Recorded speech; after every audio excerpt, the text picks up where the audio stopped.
Star Ajit నటించిన విడా ముయర్చి భారీ అంచనాల మధ్య థియేటర్స్ లో విడుదలైంది. భారీగా 270 కోట్ల రూపాయల బడ్జెట్ తో నిర్మించిన ఈ చిత్రం ఒక పవర్ఫుల్ యాక్షన్ ఎంటర్టైనర్ గా అందరినీ ఆకట్టుకుంటుందని భావించారు. కానీ ఈ సినిమా ప్రేక్షకుల అంచనాలను అందుకోలేకపోయింది.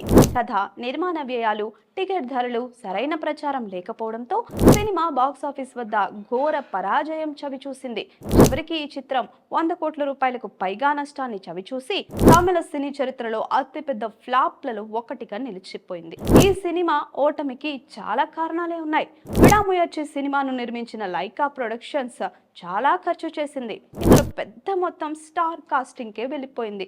అజిత్కి 100 కోట్ల రూపాయల రెమ్యూనరేషన్ గా ఇచ్చారు. మిగతా నటులు, టెక్నీషియన్స్ కలిసి 50 కోట్ల రూపాయలు తీసుకున్నారు. రీమేక్ రైట్స్ కి మాత్రమే 20 కోట్ల రూపాయలు ఖర్చయింది.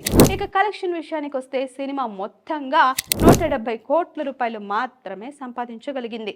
థియేటర్ల ద్వారా వచ్చిన వసూళ్లు 60 నుంచి 65 కోట్ల రూపాయలు మాత్రమే. డిజిటల్, శాటిలైట్ హక్కులు 110 కోట్ల రూపాయలు. దాంతో ఏకంగా 100 కోట్ల నష్టం వాటిల్లింది. సినిమా కోసం భారీ బడ్జెట్ పెట్టినా కథ మాత్రం అందరికీ బోర్గా అనిపించింది. కథ ముందే ఊహించగలిగేలా ఉండడంతో సినిమా చూసిన వాళ్ళంతా మౌత్ పబ్లిసిటీ చేయలేదు. అదే సమయంలో బలమైన కథలతో తమిళ, తెలుగు సినిమాలు విడుదలైపోయాయి. వీటితో పోటీ తట్టుకోవడం కష్టమైంది. పైగా విడామయర్చి సినిమా టికెట్ ధరలేమో ఎక్కువగా ఉన్నాయి. దాంతో కుటుంబ ప్రేక్షకులు దూరంగా ఉన్నారు. ఒక సినిమా హిట్ అవ్వాలంటే ప్రేక్షకులు మళ్ళీ మళ్ళీ చూసేలా ఉండాలి. కానీ ఈ సినిమాకు రిపీట్ ఆడియన్స్ రాలేదు. థియేటర్లలో కొద్ది రోజుల్లోనే కలెక్షన్స్ పడిపోవడానికి ఇది కూడా ఒక ముఖ్యమైన కారణం.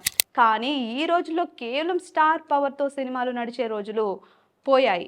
ఇంత పెద్ద బడ్జెట్ పెట్టినా సినిమాకు సరైన ప్రమోషన్ చేయలేదు. దీనికి వెంకటేష్ సంక్రాంతికి వస్తున్నాం సినిమానే పెద్ద ఉదాహరణ. Please subscribe to the channel and download the Politicos app from the links in the description.